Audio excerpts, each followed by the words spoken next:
Well, good morning, everybody. Today is January 1st, 2018. Happy New Year. I hope it's going to be a great one for you. Last night when I was watching Dick Clark's Rockin' New Year's Eve, the biggest sponsor they had on there, man, it felt like the only one, was Planet Fitness. And Planet Fitness has a great pitch, which is, we won't judge you here. I don't know exactly how they say it. I didn't tune in that well. I'm doing a lot of other things. But their whole idea is we don't judge you here like at other gyms. The meatheads at other gyms, they'll look at you with a sideways glance, and they're criticizing you because you're not like them and you'll never really get it. But they have a great concept, and I really like it. I think that's genius. But ABC took it to a whole nother level. They had, it was a matter of one hand washing the other. You pat my back, I'll pat yours. In exchange, ABC had their own celebrities from their sitcoms, which I really like Modern Family, Blackish. Those are great, absolutely hilarious shows. But they had their actors or actresses come out and say, well, let 2018 be a judgment-free year. The world would be a better place if it was judgment-free. So my response to that, I didn't say it out loud. My response to that was, really? You think so? Because I happen to disagree. You might say, well, Greg, isn't it true that you shouldn't judge others? Doesn't the Bible say, judge not that you be not judged? Well, yes, it does. And if you have any question as to what I really believe and all of that, a little more detail, you should go see my video on what Ellis Island teaches us about judging others. But yeah. I think they have a great thing going. I understand what they're doing, but I don't agree that the world is a better place judgment-free. You have people who level criticisms at you fairly and unfairly, and it can be hard to discern those things. It's hard to discern those criticisms when they come our way. I have found out that most people don't handle them really well. It's a matter of handling in one of two ways. Some people take criticism too harshly. They hurt too easily. They believe everything the person says. And then you got the other people who won't believe anything that's told to them. And these are sometimes the criticisms that they ought to hear. You can't judge another person's thoughts. And you can't judge another person's motives, but you can certainly judge a person's actions and their attitude. And they must be judged, because you can't have people going completely rogue and renegade. You just can't have that. But that's the way this world is leaning. That's exactly what is being promoted. Now, so here's what I think. Jonathan Swift once said that when a true genius appears in the world, you may know him by this sign: that the dunces are all in confederacy against him. These are the people who live on the fringes of society, by their own claims. These are the people who they know that you don't get them. They're usually narcissistic. You have that person in your group, they have this attitude of, well, if you just knew what I knew, if you could only get a scintilla, if you could only grasp a scintilla of what goes on in my mind, you'd be better off.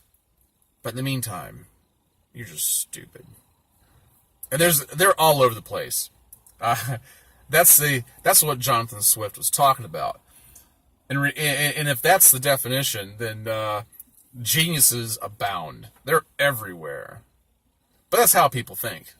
They really, how many memes do you see on Instagram and Facebook where they talk about how dumb everybody else is and they just don't get it? And they're usually by the same people who have the attitude of, I just say it like it is. I tell people how it is. And they usually don't. But they can't take it when somebody levels a criticism against them. And let's not even call it a criticism. It can come in the form of just, I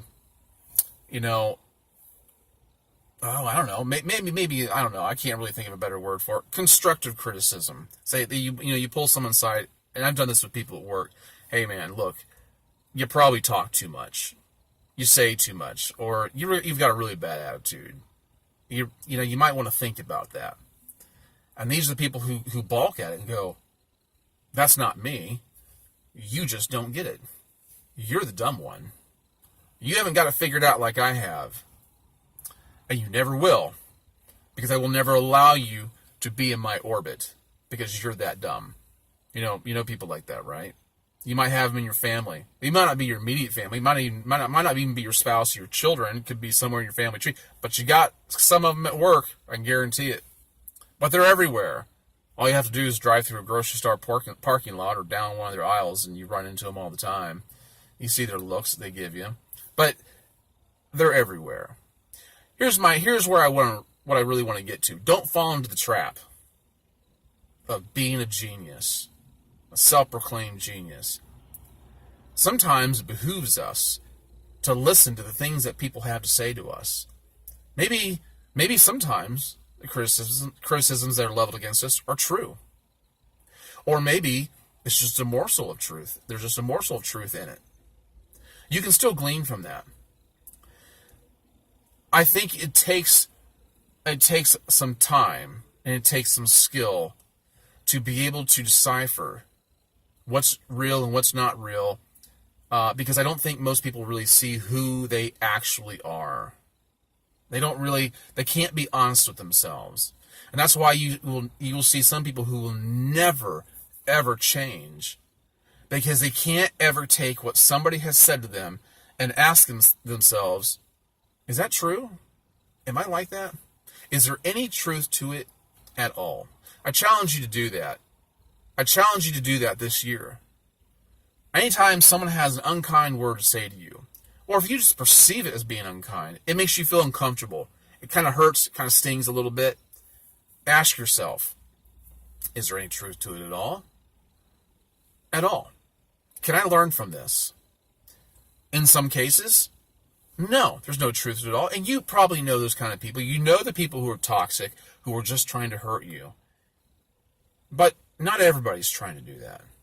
It does help to listen to others. Not everybody tells it like it is, and neither do you. And so, I guess maybe this would probably be a good time to say, be careful about the criticisms you level against other people. Make sure they're true. Make sure they're accurate. So that whenever it comes into question, they find out that there is some veracity to it. All right? All right.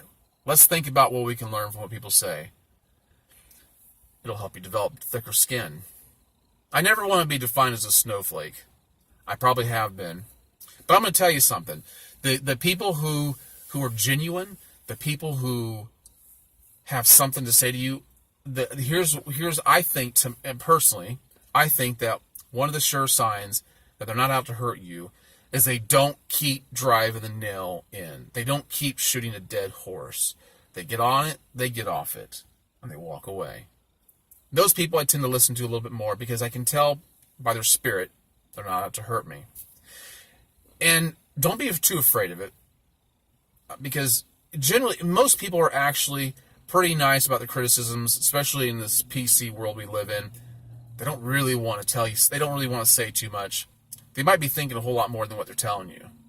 Use it to your advantage. All right, guys, I've probably talked way too much. I hope that you enjoyed it. I hope that you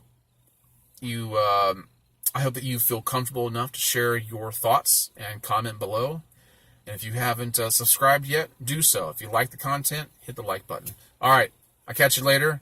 Once again, Happy New Year. Stay safe. Bye-bye.